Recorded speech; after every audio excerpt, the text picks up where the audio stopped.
पश्चिम बंगाल के कानून मंत्री मलय घटक ने मंगलवार को राज्य विधानसभा के विशेष सत्र में बलात्कार विरोधी विधेयक पेश किया है। इस विधेयक पर करीब 2 घंटे चर्चा होने की संभावना है। इधर बीजेपी विधायक शिखा चटर्जी और अग्निमित्रा पॉल के अलावा विपक्ष के नेता शुभेंदु अधिकारी चर्चा में हिस्सा ले सकते हैं।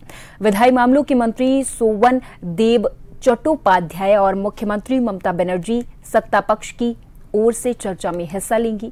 विधेयक के मसौदे में बलात्कार पीड़िता की मौत होने या उसके स्थायी रूप से अचेत अवस्था में चले जाने की सूरत में ऐसे दोषियों के लिए मृत्यु दंड के प्रावधान का प्रस्ताव दिया गया है।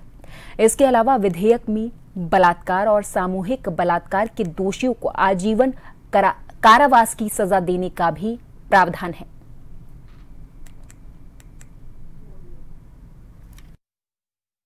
Women and Child West Bengal Criminal Laws Amendment Bill 2024, Bill number 14 of 2024.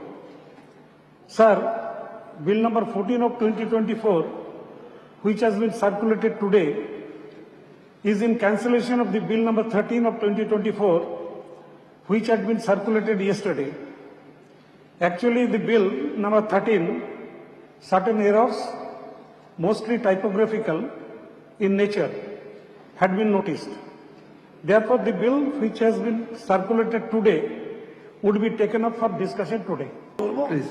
যে বিষয়টাকে রাজনৈতিক দৃষ্টিকোণ থেকে না দেখে সামাজিক দৃষ্টিকোণ থেকে দেখে এটাকে বিচার করুন এবং আগামী দিনে সকলেই আমরা চাইছি এর বিচার হোক, শাস্তি হোক, দ্রুত শাস্তি হোক। মানুষের কাছে যদি একটা দৃষ্টান্তমূলক শাস্তি হয় তাহলে তার মনে ভয় ধরবে। কিন্তু এত ঘটনা চলতে চলতে আপনি দেখছেন বহু জায়গায়, রাজ্যে নয় বাইরে রাজ্যে, আমাদের রাজ্যে বহু জায়গাতে এখনো পর্যন্ত কিছু লোক মহিলাদের উত্ত্যক্ত করছে বা মহিলাদের অ্যাটেন্ড করছে। রোগী শুয়ে আছে বিছানায়, সে গিয়ে নার্সের গায়ে হাত দিচ্ছে। এই যে ঘটনাগুলো ঘটছে, এর জন্য আপনিও দায়ী নয়, আমি দায়ী নয়। সামাজিক ব্যবস্থার মধ্যে এমন কিছু আছে যা এই করতে আমাদের কিছু মানুষকে উৎসাহিত করছে।